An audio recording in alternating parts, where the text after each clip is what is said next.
1 fevral sanasi tug'ilgan hayotimda o'zgacha o'rni bo'lgan mehribonim, she'riy tarzda yo'llagan barcha ezgu tilaklarim siz uchun qabul qiling.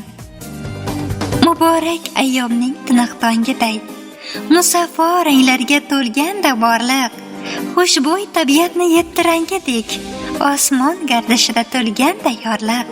Bugun ajoyib kun, unutilmas kun, ko'zingiz shodlikdan, quvonchdan kulsin. Mehribonim, bugun siz tug'ilgan kun Alloh xayrli va muborak qilsin. Qadrligim, doim o'zingizni ehtiyot qiling.